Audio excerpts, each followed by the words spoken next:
for joining us on this beautiful Wednesday morning. I am Gwen Harshaw, and this is The Spin with Gwen. We are being simulcast on 1980 AM WVKO and 92.9 FM The Drum, and we are powered by Blev Radio. That's BLEV Radio and City Talk News. And we're here to talk about anything and everything pertaining to Central Ohio. You can follow us at Believe Live on Facebook, and that's BLEV Live or even BELIEVE Live. You can also join the conversation and call in and with questions or comments at 614-824-2139. Today I have the honor of speaking with Dr. Johanna Christian, the Executive Director of Mobile, the Mid-Ohio Board for Independent Living. It's a disability resource center. He's also the CEO of the Face of Forgiveness. Dr. Christian has such an inspiring personal story of forgiveness and community service. I can't wait to get to it, but I do want to take a moment for our sponsor for a quick second. I want to tell you a little bit about Royal Property Real Estate Services. They offer a wide variety of services. They help first-time home buyers navigate the tricky real estate and mortgage process. They offer home remodeling and rehabilitation services, and they provide consulting for various facets of real estate, including investment properties. For more information, give them a call. Royal Property Real Estate Services at 614-859-7542. Or you can check them out on the internet at www.royalpropertyent.com. And back to my very honored, my guest who I'm so honored to have, Dr. Christian. Thank you for being here. Well, thank you for having me. It's a good day, and it's a great day to be alive. It absolutely is. I have to tell you, when I was talking to people about having you as a guest, a lot of people hadn't heard of Mobile, but almost everyone had heard about your story. Do you mind telling us a little bit of your background and your story and how we got to be here? I don't mind at all. First of all, I just want to thank you for the invitation to come. And, I'm a longtime friend of WVKO and Bishop Mel Griffin and Brother Reverend Wayne Dandridge. And so I just want to give a shout out to them and thank them for allowing me to have the opportunity to be here in your studio.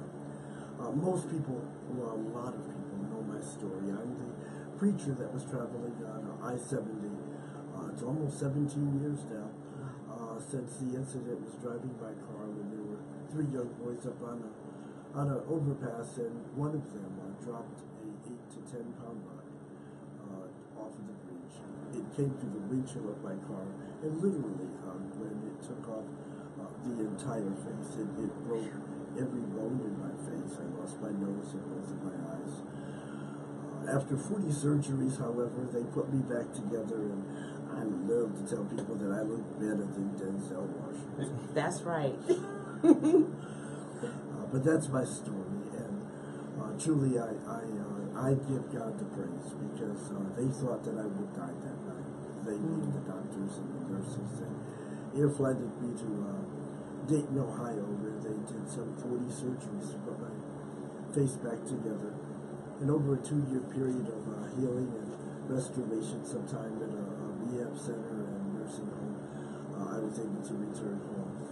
And the rest is kind of history. God has just opened up doors to allow me to talk about the face of forgiveness, which allowed me to forgive the young boy that threw the rock, and to take the opportunity and to talk to others about the importance of forgiveness for their own lives, and how it's a mandate from God, not a choice that we have to make or can make, but God really mandates that we would forgive one another just as He forgives us.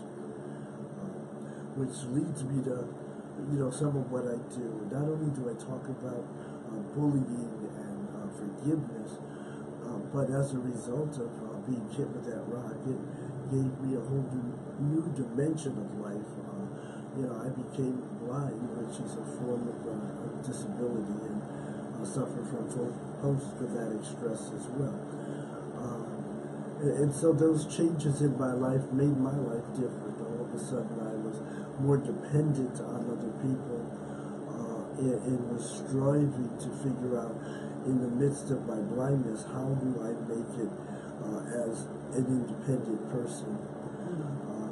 And a few years ago, 5 years ago, I took a position as the board of directors with the Mid-Ohio Board for Independent Living Environment, which is located at 690 South High.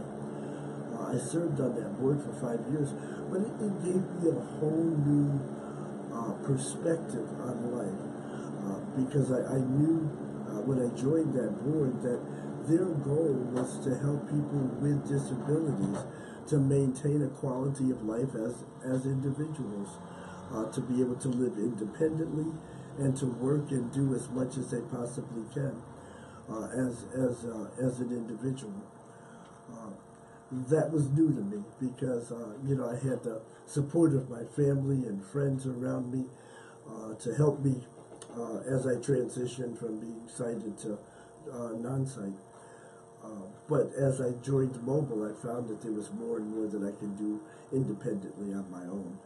And just recently, last Thursday, I changed from being the interim director of the Mid-Ohio Board to becoming the executive director. And for that, we truly give God the praise and honor for Him opening up those doors. Well, such an amazing and inspiring story. There's so much to talk about. You touched on some of the things Mobile does. I remember speaking to you earlier this week, and you gave me a whole new appreciation of everything they do. They work with people in transition if they want to move out of a nursing home into the community. They help with cleaning out homes. They help with accessibility, and you loan out walkers and wheelchairs. You even help with utilities bills and utility bills and repairing air conditioning. Sometimes you're able to help people get prescriptions at a lower cost or even free if they qualify. And even a hearing program where you can help people acquire hearing aids and accessible smoke alarms. Like for someone who is hearing disabled, they have a smoke alarm that lights up, and things that I think a lot of people don't even think about. So it's amazing. But one of the things that really struck me, and you speak to, is dealing with the shame that results from disability. And I know I had experienced some of this with my son, who was diagnosed with autism, and even with mental health issues, and how if you don't deal with the shame, you can't even get to the point where you deal with the disability. And I would love for you to share the steps you took and how you were able to overcome the negative emotions that came from such a traumatic event and get to the point where you were handling your own disability and then even dealing with the rest of the community and helping them. Well, I thank you for all that you've said about Mobile. You've been my trumpeter, so I won't have to say too much about it. But let's deal with shame, because I don't know that everybody has it, but I think what I've noticed is that people tend to form opinions based on either what they see or hear in someone else's life. And a lot of times, parents who have a child that may have a disability or an older adult that may have a disability are often embarrassed or ashamed to let other people know of the condition that an individual might have. One of the things that I've seen at Mobile and experienced in my own life is that my disability doesn't make me necessarily less than, but in most cases it actually makes me more than, because I'm able to face a challenge or a barrier that others don't have, and yet be able to produce as much, if not more, than they can produce. I often ask people that work with me to do me the privilege of wearing a blindfold for an hour and attempting to do their normal tasks and their normal routines. Run up and down a set of stairs or be ready to cross a street with your eyes blindfolded is quite a challenge. One of the things I do each morning is walk from my office over to Panera Bread, by myself, and I like to travel. So a lot of times I'm on an airplane going from one city to another to speak or for an event, And often people say, "Well, who went with you?" And I didn't. Nobody. I went. I got on the plane and I went. We who have these disabilities, have to learn how to navigate through life, and have to figure out how to get around obstacles and barriers that we may experience, and that's part of being independent. Part of letting go of the shame is that we have nothing to be ashamed of, because as I said, if you experience life through deafness, you're going through barriers that other people can't even imagine. Right. Not hearing your voice and being able to read lips or sign language, which makes you, having, more than one language, because you have an audio language as well as a sign language. Right. So, we try to encourage people to embrace whatever their disability is, and to embrace the life that they have out there to live. Wow, that is, like I keep saying, it's so inspiring. It struck me, you said how you've even accomplished more since the disability, because you've had to learn how to overcome different obstacles. I have a question. I know you're an author. You've written several books. Did you write any of those books prior to the accident? I wrote one. Okay. My first book, He's in the House, talks about the experience of being a single African-American male raising 5 children, and the challenges that we were up against as a parent. But my real reason for writing that was not only to talk about the challenges that we experienced, but African American males get a bad rap. Folks think the moment they find out that you're a parent that we're absent, or we're not present in our children's lives, or that we don't care. And I wrote that book at the tail end of the Million Man March, where I was just so inspired to see so many African American men in one spot at one time. And I knew that I had a story to tell. I wanted the world to know that there are black men that care about their families, that do raise them and have a very active part of their lives. Absolutely. That's such an important message. And I do want to mention the other 2 books that I'm aware of. You've written The Power That's in You, which is about anti-bullying, yes, affirmations, and The Face of Forgiveness, a memoir, which are both powerful books. And if they're on Amazon, if people are interested in purchasing them. You mentioned the Million Man March. You have been involved with marches and programs and community supports for so long. You recently walked from Cincinnati to Columbus. Can you tell me a little bit about that and why you did it? Yes. For those that know me know that I may not look like it, but I'm just a real buff when it comes to physical fitness and just knowing that you're taking good care of the body that God has given you. I, a couple of years ago, walked from from Columbus to Cleveland for Face of Forgiveness as a fundraiser, and to raise the awareness of the forgiveness movement and the anti-bullying movement that I've been involved in. But when I came to Mobile, Mobile was experiencing some financial crunches, and there was a real need for them to raise some money. And so this year when I did my walk, instead of raising money for Face of Forgiveness, I did it for the Mobile Agency, and I walked out of Columbus. So it was quite the experience, and for that I'm so grateful. That is amazing. I heard people had trouble keeping up with you. That's wonderful. Mobile is so important, and it does so many things, like I mentioned, advocacy, transition, primarily information and referral, but you want to expand that. And you mentioned that there's needs for funds, as always, when you're working in the community. So I wanted to talk about that, and what do you, first of all, where do you see Mobile in the next year, in the next 5 years, and what can we as a community do to assist you in Mobile with their goals? Okay. Gwen, before I even talk about where we're going, I really want folk to know that we're here. Okay. And I thank you so much for helping to raise our visibility. Mobile has been around since 1968.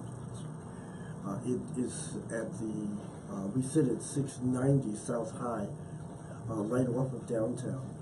And our main goal is to assist people who want to be independent with their disabilities. And so we're basically, as you said, information and referral. We're there if you know of a person that has a disability and they're missing something in their life, they have a need in their life, you can call us at 443-5736, and we will assist in trying to link them with an appropriate resource to help them with whatever their needs are. You say, where do I see us going in the future? You know, one of the biggest things that I see missing is a link with the housing crisis that we have in the city of Columbus. You know, we have so many homeless people that cannot find a home, that have lost their homes. And one of the things that Mobile is trying to do is to be a part of answering that homeless crunch with affordable and attainable housing, housing that will meet their physical need as well as their financial needs. And so we are in the process of trying to refurbish, re-renovate 2 houses that we hope to put 2 independent living persons with disabilities in. It's our goal not only to not to stop there, but to hopefully add on within the next year or 2, so that we're helping to provide houses. Now, somebody may say, well, 2 houses, that's not very much. Well, for a small agency that operates on probably $500,000 a year budget, that's quite an accomplishment for us. And our goal really is to be able to do at least 10 of those houses. And we're doing that through the land bank. We're doing that with the assistance of grants from the city of Columbus and from Franklin County, some HUD dollars that we're trying to find. But most of all, we're doing it because the money follows the individuals, and so the individuals that we put in the houses, those houses will be paid for because of the money that will follow them. That is awesome. I personally think 2 houses is phenomenal, and I know you're going to grow from that. And what Mobile does is so amazing. I really want to repeat the contact information. They are located just south of downtown at 690 South High Street, Columbus, Ohio, 43206. They're open from Monday through Friday, 9 a.m. to 5 p.m. You can be reached online at www.mobileonline, that's MOBILEONLINE, or at 614-443-5936. Right, and that's mobileonline.org. .org. Thank you. And you know, all you have to do, well, I encourage people to go to our website. We have been really struggling. Our former executive director started us with a fantastic website, and we've been trying to keep it up, and you know, so you'll find all kinds of information about Mobile on our website. So I encourage you to go there. Encourage you to just stop by if you're in the downtown area. Stop by. We've got a wonderful facility right there on South High Street. We'd love to meet you. If you know someone who suffers from a disability, I encourage you to have them come out and meet us at Mobile. We do a stroke support group for people who are living with the effects of a stroke. We have a peer-to-peer group that meets once a month on the 3rd Thursdays of every month. And that's a time for anybody with any type of disability to come and folks share different things that have helped them to cope with their disability. So whether it's arthritis, or whether you've had a heart attack, or whether you have suffer from a mental disorder, there's room for you at Mobile. And at Mobile, we like to say it's a place where everybody can fit in. That is wonderful. And there are other places to get a hold or get in contact with Mobile, even on Facebook at Mobile Columbus, MOBILE Columbus, COLUMBUS. So I just wanted to emphasize how important your services that you do. And I also want to broaden people's image or opinion about disability. I mean, they think of a wheelchair. I mean, that's the symbol, but it goes so much broader, and there's so many people are affected. I mean, as having symptoms from diabetes and other illnesses, simple aging, we can all probably may have to deal with some form of disability. Exactly. You know, we think because we're young and vibrant that, you know, somehow that, you know, disabilities just can't be a part of our lives. But a lot of people suffer from disabilities. We talk about diabetes, and diabetes is running rampant in the African American community, but it's also affecting our young people. You know, we have people that suffer from dementia, and you have to understand that that begins usually between the ages of 40 and 50. And so by the time a person is 60 or going into their 70s, that disability has really metastasized, and you really see the effects of it. You know, we have a lot of folk that suffer from strokes. We recently had a young lady who was heading up our stroke support group, Rhea Bailey, and she, on the day that she was having a stroke support group meeting, suffered a stroke and died. Oh my goodness.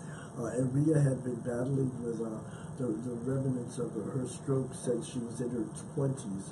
So I need folk to hear us.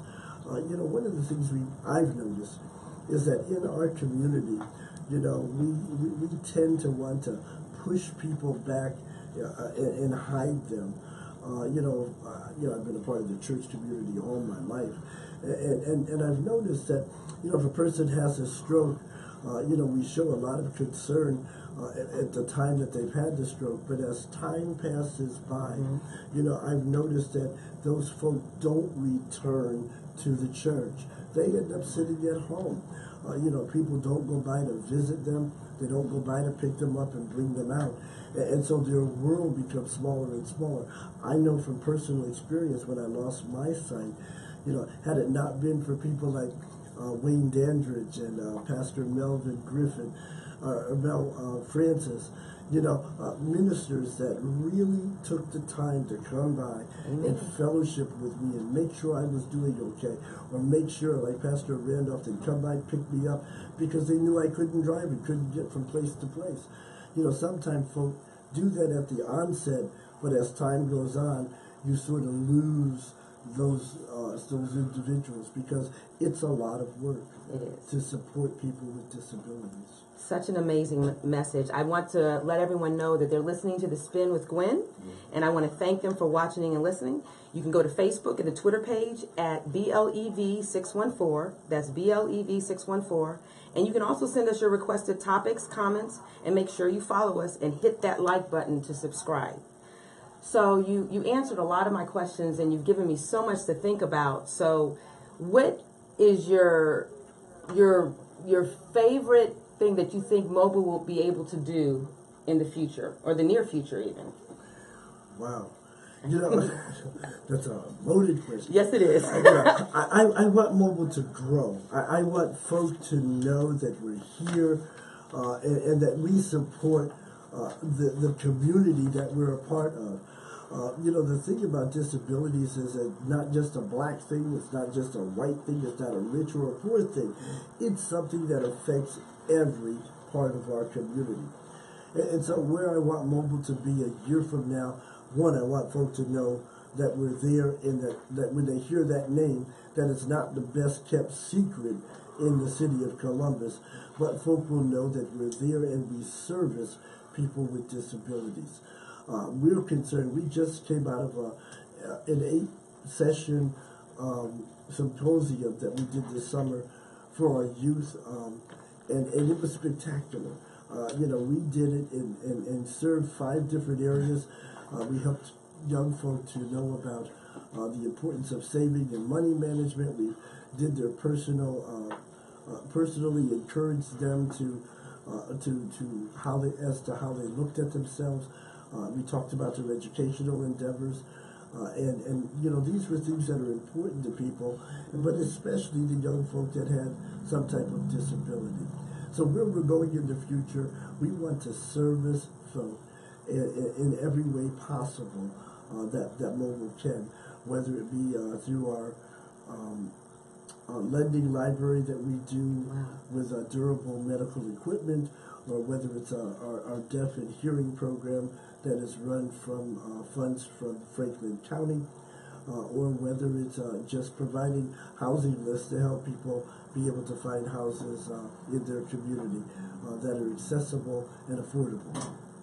Wow, that is absolutely beautiful. I want to make one quick note. I think ultimately you're offering hope, and that comes through our Lord and Savior. But I want to make sure that people who feel somewhat hopeless, they feel isolated, have issues with transportation, they can still call to find out what ways they can contact you to get some of that help, correct? Oh, definitely, definitely. If anyone out there is listening and anything that we've said has resonated is to something you need in your life or something that a loved one needs, you can call us at 614-443-5736. And Gwen, one of the first things we do with individuals that come to mobile is transportation is definitely one of the biggest hurdles that folk have. We are so fortunate to have CODA, a bus system that really caters to people with disabilities. Our mainline routes all have buses that are wheelchair accessible.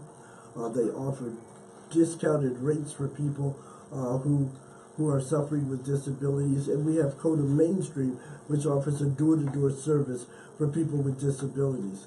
We hook folk up, we help them with the application process, and get them started with CODA Mainstream. So there's really, one of the first things we do for people, and we're so grateful to be able to work with CODA.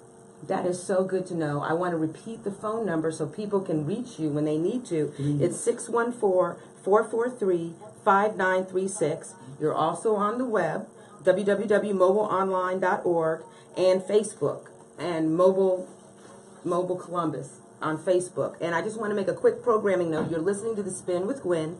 Next week, you can listen to Monica Guidry in The Heart of It All at 11 a.m. on Wednesday. And we just thank you so much for joining us today. And thank you, Dr. Christian, for sharing this information. I'm sure there are a lot of people who have been helped and inspired by this message. Well, thank you again for having me, and God bless you and your show. We pray that it will grow and that folk will continue to listen. Thank you. Have a wonderful day, everyone. This is The Spin with Gwen.